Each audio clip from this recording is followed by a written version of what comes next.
मेरा नाम प्रशांत है और मैं बांसवाड़ा ज़िले से आया है। मेरे साथ में 200 स्वराजी भाई भी यहाँ पर उपस्थित हुए हैं।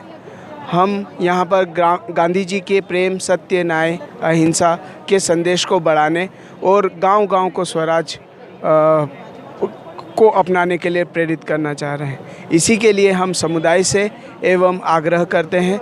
साथ ही हम लोग यहाँ पर स्वराज आग्रह के रूप में माननीय मुख्यमंत्री जी से भी भेंट करें, उन्हें भी स्वराज आग्रह पत्र दिया है। धन्यवाद। सभी राजस्थान वासियों की आज के अहिंसा दिवस की हार्दिक शुभकामनाएं। हम बांसवाड़ा से आ रहे 11 सितंबर से विनोबा भावे के जयंती से, और आज आगरा सम्मेलन में हम लोग पद यात्रा का समापन कर रहे हैं। ये हमारी संवाद यात्रा मानवता के लिए, प्रकृति की बचाने के लिए एक बहुत बड़ी आयामित साबित हो रही है। संपूर्ण स्वराज के लिए, संपूर्ण स्वराज हमारे जनजातीय समुदाय में आ जाए, इसके लिए हम आज यहाँ पे आए हैं।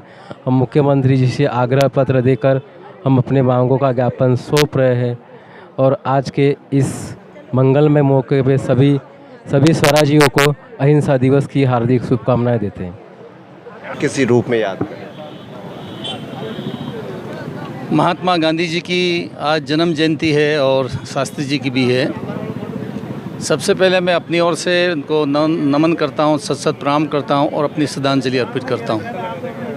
आज पूरा देश और पूरा विश्व महात्मा गांधी जी को अहिंसा के पुजारी के रूप में जानते हैं और इनकी जयंती को मना रहे हैं। अभी हमारे राजस्थान के ही गांधी और लोकप्रिय मुख्यमंत्री जी महात्मा गांधी जी की स्टैचू को पुष्पांजलि अर्पित करने के लिए आए थे, और बांसवाड़ा से 500-550 किलोमीटर दूर पदयात्री करीबन 250 से 300 लोग ग्राम स्वराज की परिकल्पना को साकार करने के लिए यहाँ तक आए हैं। उनको मैं अपनी ओर से शुभकामनाएं देता हूँ। यात्रा का उद्देश्य भी बता दें। हाँ, मेरा नाम अनीता डामोर है और हम बांसवाड़ा से आए हैं। 11 तारीख से हमने पद यात्रा निकाली थी और आज 2 अक्टूबर को, 11 सितंबर से 2 अक्टूबर को आज हम जयपुर में पहुंचे हैं।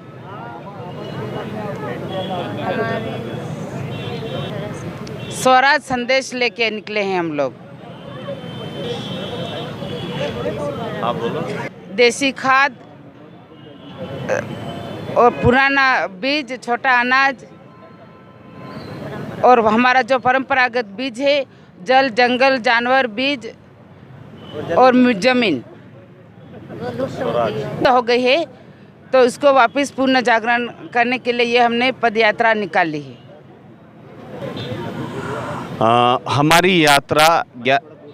हमारी यात्रा 11 सितंबर श्री विनोबा भावे जी के जन्मदिन पे हमने शुरुआत करी थी, और आज 2 अक्टूबर को महात्मा गांधी जी के जन्मदिन पे 22 दिन की यात्रा करके और आज यहाँ जयपुर पहुँची है। और हमारा जो उद्देश्य है कि हम चाहते हैं कि हम ये चाहते हैं कि जो प्रकृति से प्रकृति का संवाद, प्रकृति से मनुष्य का संवाद और परिवार में आपसी संवाद, जिसमें धीरे धीरे ये थोड़ा गैप है, बढ़ता जा रहा है, और इससे जो है हमारा जो स्वराज है वो कायम नहीं रह पा रहा है। तो ये जो आदिवासी अंचल है, बांसवाड़ा जो ज़िला है, वहाँ पे जो स्वराज की जीवन शैली है उसको अभी भी जिया जाता है। और अगर कहीं पे भी जो स्वराज का उदाहरण देखना है तो जनजाति समुदाय के यहाँ हम देख सकते हैं, और वो उसको स्वराज को जीते हैं। चाहे खाद्य विविधता है, उनका पोषण स्वराज है, उनका जल स्वराज है, उनका बीज, अपना बीज वो खुद रखते हैं और दूसरों पे निर्भर नहीं रहते, और उनकी बाज़ार में निर्भरता न के बराबर है। वो सारा सब जो खाते हैं वो सारा उगाते हैं, और जो उगाते हैं वो उनके घर पे मिलता है। उनकी जो बाज़ारी निर्भरता है एकदम कम है, और उनका जो कायम है और वो परिवार में आपस में समन्वय है और परिवार में आपस में बात करते हैं। आज हम देखते हैं तो बाप बेटे से बात नहीं करता है और सास बहू से बात नहीं करती है। तो इस तरह धीरे धीरे जो हमारी जो परंपराएं हैं वो हम पीछे छोड़ते जा रहे हैं और हमारा जो असली स्वराज है वो हमारी परंपराओं में है।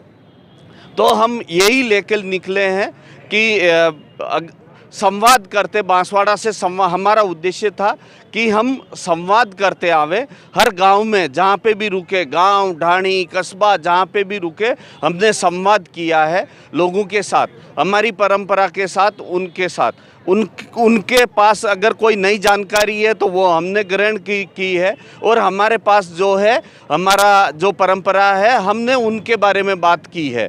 तो चाहे जानवर हो, चाहे जंगल हो, चाहे ज़मीन हो, चाहे जल हो, चाहे अपने बीज हो, और हमने बहुत सारा देखा कि जैसे जैसे हम आगे बढ़ते गए वो वैसे वैसे बाजारीकरण है हावी होता गया और उनकी बाज़ार में निर्भरता बढ़ती गई और बाज़ारी निर्भरता बढ़ने के कारण जो विविधताएं हैं, चाहे जीवन शैली में है, चाहे हमारे आचरण में है, चाहे हमारे खाद्य में है, चाहे हमारी संस्कृति में, विविधताएं धीरे धीरे कमी आती गई। तो अगर हमको असली स्वराज लाना है तो हमारी जो विविधताएं हैं वो हमको रखनी पड़ेगी और हमारा जो परंपरागत जीवन शैली है, जैसे हम कोरोना में भी देखेंगे तो कोरोना के समय जो हमारा आदिवासी जनजाति समुदाय है वो काफ़ी अच्छी तरह से कोरोना का सामना कर सका, क्योंकि वो परंपरागत जीवन शैली में विश्वास रखता है, परंपरागत जीवन शैली में जीवन यापन करता है।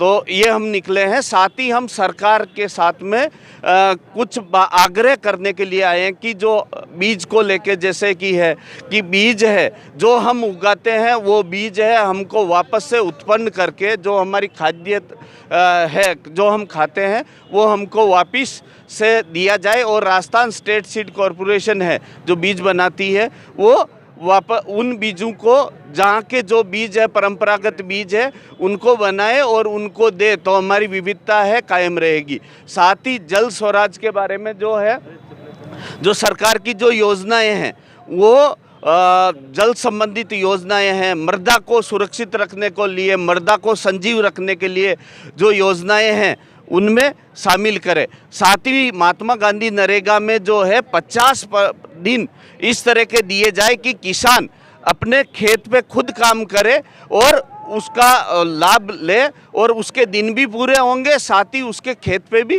काम होगा। तो ये सारी चीज़ें हैं हम लेके निकले हैं। साथ ही वैचारिक स्वराज को जो संस्कृति का हमारा आदान प्रदान है और हमारी संस्कृति है वो रहे ज़्यादातर, तो हम ये सारी चीज़ें हैं लेके निकले हैं। भारत माता की जय, हमारी यात्रा सफल रहे, जय जवान जय किसान। मेरा नाम सोहन नाथ है और मैं बांसवाड़ा का रहने वाला हूँ।